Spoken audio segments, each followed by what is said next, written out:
I still can't say for sure that this is actually going to be a regular thing because I didn't really plan on this starting to do this in the first place. It's just, I don't know, lately I've been feeling it. But I will say this, don't expect it every single week, but for the time being, if I'm feeling it, then sure, I'll try to do like a weekly kind of catch up vlog. Just let y'all know what's happening in my world. I don't know if you can tell, I'm a little bundled up right now. I'm actually naked under here. I had to change my clothes when I got home just because, it was a very long day of work, and honestly, if I wasn't so great at my job, it would have been a hell of a lot longer. Unfortunately, sometimes being great at your job means sacrificing a little bit of comfort. I was very, very wet. And yes, if it had been raining outside when I left work, I wouldn't have had to worry about it because I was already soaked. I had my umbrella anyways, but I'm just saying. Did I ever tell you about all the free shit I get from work? Got a 2 liter of Dr. Pepper from work. Just because, they have, like, they sometimes, try to pick up most of our, like, vegetables and shit from farmers markets and whatnot. Most of our meat is pork, because they know, like, a pig farmer, and every now and then he'll just bring them a giant-ass, just dead pig, and they just chop it up to all these tiny little pieces. But sometimes, like, especially for fruits or whatnot, they'll go shopping at H-E-B, and with one of their regular orders, apparently there was just a special, so they got big-ass 2 liter Dr. Pepper, and they didn't know what to do with it, so I was like, I'll take it, so they gave it to me. So,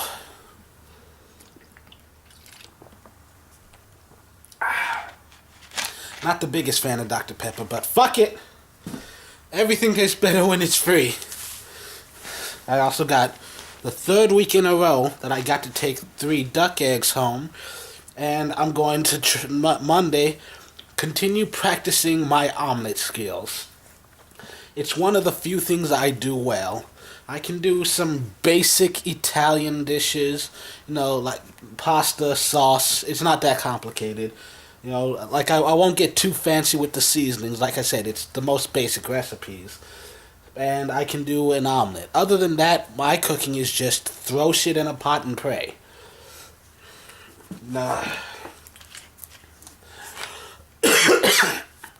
I don't know how long this video is gonna be. I really don't want to talk for 20 minutes because my throat is sore as fuck. And I really shouldn't be drinking this because I'm sick. I've been sick all week. But once again, fuck it, it's free, and I got the next 2 days off. Though I might not post this till Monday, just because. As soon as this video is done, I'm probably going straight to bed. But yeah, I'm gonna spend the next 2 days. Sunday has basically just become my sleep day. I may just do a quick shopping run just to restock on a few, not necessarily necessities, mostly just like snacks and stuff. I got all these empty bottles of fruit juice because I'm trying to eat healthier now, eat and drink healthier and shit. But yeah, a lot of like Welch's Ocean Spray and all that shit. I don't know how healthy it actually is, but at least this way I can pretend I'm trying. But yeah,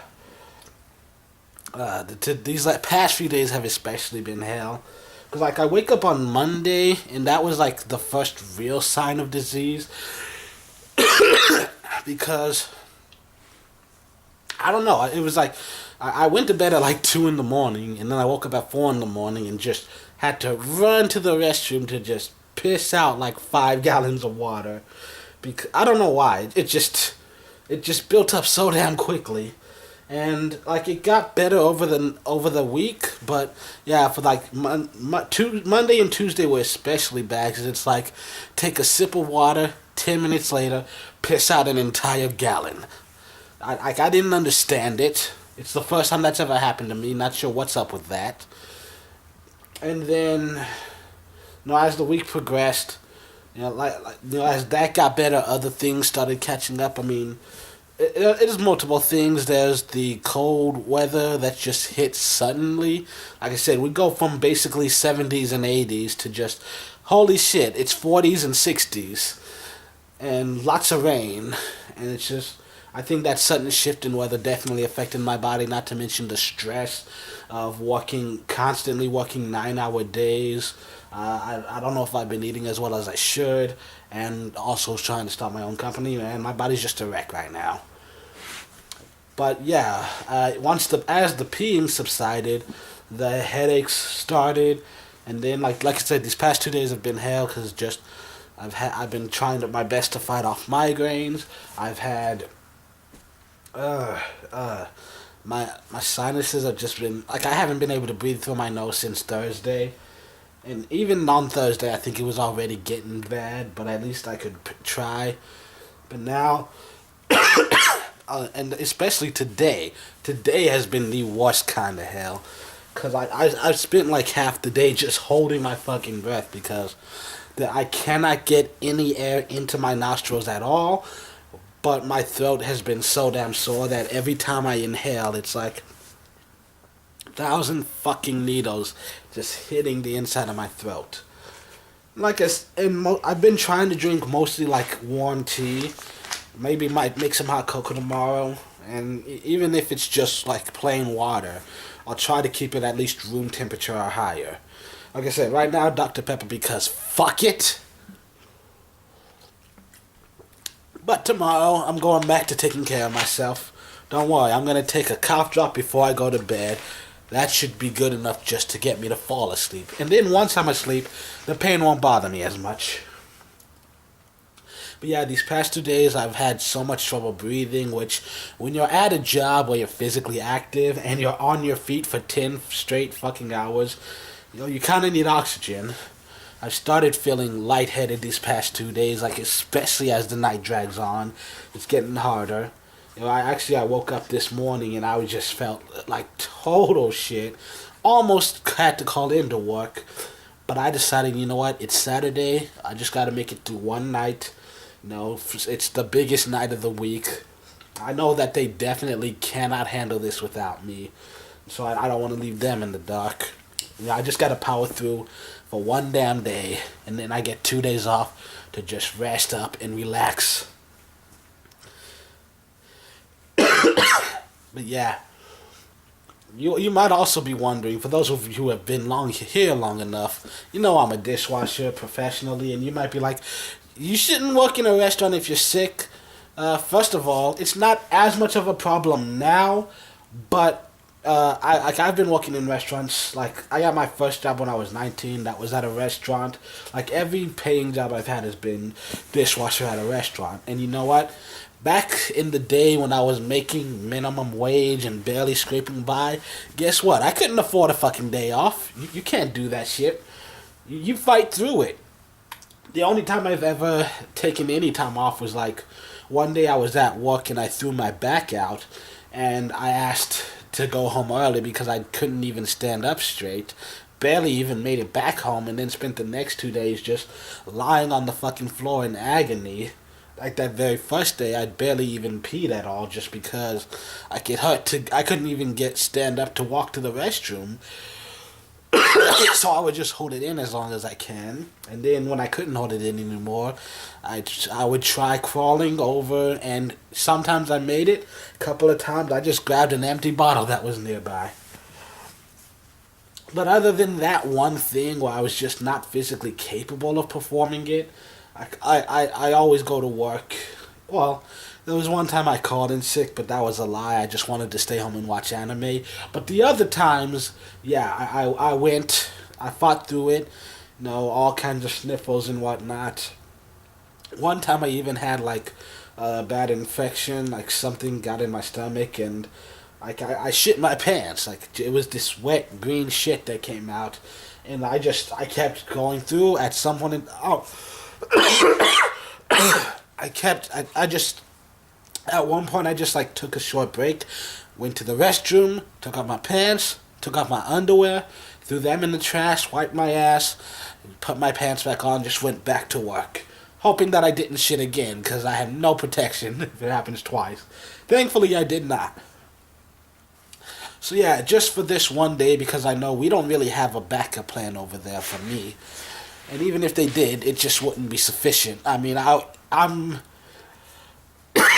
even at my best, I'll still struggle on the busy days. And I'm not even bragging when I say this. I'm one of the best dishwashers in the state of Texas. Half of the reason for that, though, is that most people at dishwasher don't give any real effort. They're there to get their they're there to get their paycheck, and that's it. I'm switching to water. That Dr. Pepper was mostly just because I can, but I need this water, though. Lukewarm, room temperature, perfect. The warmer the better. Easing my throat. I mean, that Dr. Pepper is not even cold, but the fizzies from the carbonation. So yeah. The good news is, like I said, there are so many tricks to going through your day without fucking up someone else's life. You know, for one thing, knowing your body, always keeping like a ton of like paper towels or whatever on hand, and a ton of cough drops in your pocket, and making sure you're aware of where you are and where all your stuff is, because you feel a cough, you feel a sneeze coming on, you start feeling those signs, you get that tingly feeling in your nose or the back of your throat. Get away from all your clean stuff. Turn your head, do the vampire. Just be like, that's true. You know what I just thought of? What if the person who invented dabbing was just trying to cover up a sneeze? They're like, nah, bro, I ain't sick. That's just a new dance move. You go like, achoo. I call it the achoo-choo. Now how we do. And they're like, nah, that's a dumb name. We'll call it dabbing. And then it just took off. But yeah, as far as I'm aware, nobody got sick. I take great pride in doing a good job. And so, that making sure my germs don't spread is the main job, actually. Keeping a sanitary environment. But yeah, this week was hell. But yeah, I'm ready. I'm over it. I made it through, and hopefully, this gets better. But yeah, it was hell. Can't breathe. Oh, but one thing that did work, honestly, if I was a superhero, I would be the Hulk. Because I get so angry so easily. And actually, it helps sometimes, because being pissed off at some random person, actually, I'm able to walk faster like that. And, I wasn't even sure how I'd make it through the day, and then some asshole just pissed me the fuck off, like I wanted to stab him. And suddenly, I just felt normal, and I was able to just... I was blazing. I was making it through the day.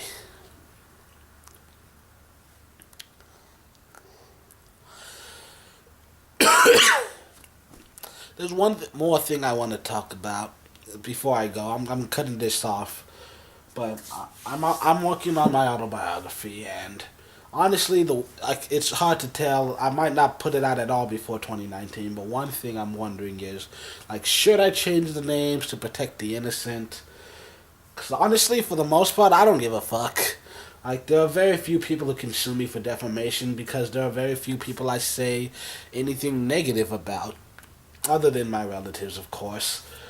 But, even if I change the names, people will probably still know. They'll be able to figure it out, that because, this person I only call Mom. If I change her name to Carissa, that it's not going to make a difference.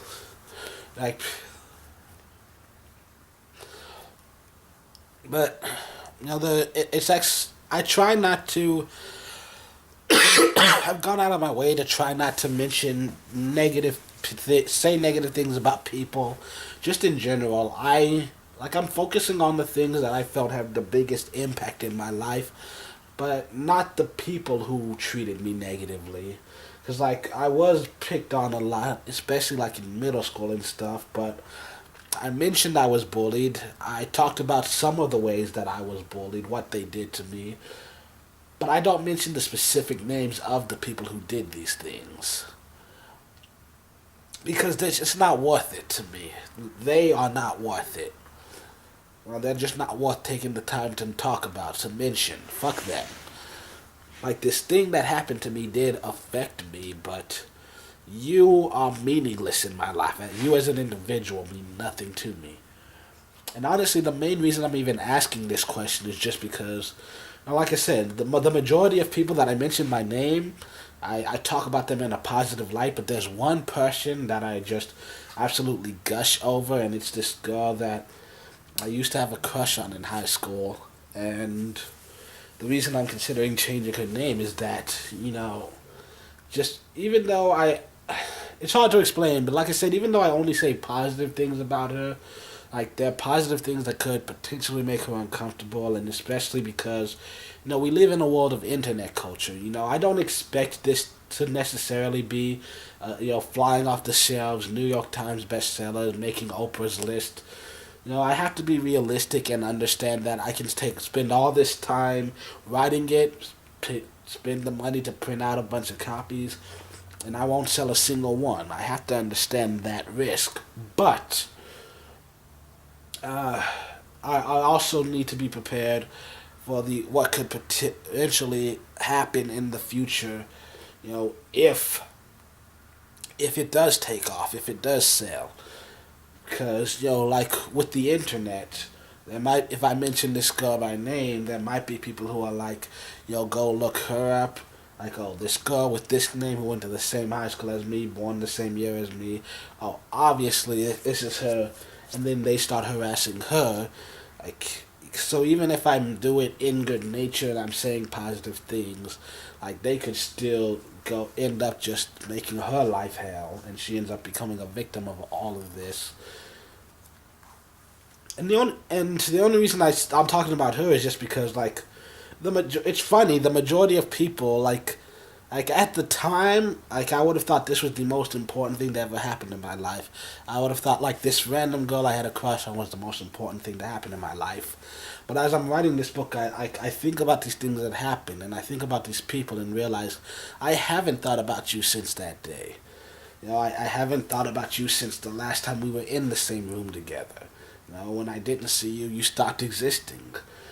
And then, I think about them very fondly as I'm writing, but then I finish that chapter and I move on to the next year, and I don't think about them again until I think about the book and start wanting to edit it in my head. I'm not thinking about them as a person. I'm thinking about them as a character and how they affected me and my life. Like, this girl is different. I mean, I guess you could say she's the one that got away, but, I'm 27 years old and I've never been on a date. They all got away. Girls go running for the hills when they see me. The thing that makes this girl different is because she's one of the few that, even now to this day, I still have random images of her pop into my head that just, even when it makes no sense, there's just times when I just close my eyes and she's there. And she's one of the only people that's mentioned in more than one chapter. And it's because she's one of those people that even when she's not in my life, I still thought about her. And like 3 years after the last time I was in the same room as her, like, I still writing songs about her. And so for that reason, just because I do talk about her so highly, so glowingly, I worry that like I said, it's only if it ends up selling super well, but still there is potential that she could become a target, and there are other people who could as well, but honestly I just don't care about them as much. But with her I feel very protective, and I guess you could say I'm still in love, but I wouldn't go that far. Just because I don't think I ever knew her well enough to say I was in love with her. I'm in love with the idealized version of her that exists in my head. You know, that image of perfection that I created based off of what little I know about this person. And and honestly, some part of me just hopes that I never see her again because I want to keep that image in my head. I want to be able to keep that fantasy. But at the same time, I learned how to move on. That's one thing, though. Getting over it and moving on are not the same things. I've learned that life goes on, and I've learned to move along with it, but there are some things that I just have more trouble letting go of. This girl's one of them. All of my best songs were the ones I wrote about her. And I'm just wondering, how do I even handle this? Do I talk to her? Do I ask her what this is? Do I ask her what she thinks about it? Do I just not mention it at all? Just go ahead and change her name because the people who were there at the time, they're gonna know. Or do I just say fuck it, throw caution to the wind, and just keep writing as I have been? It's just the worst thing about this is that, like I said, with everyone else in this book, I don't give a damn. But with this one specific person, it's just so frustrating because every time I ask myself this question, the answer changes. It really shouldn't be this hard, but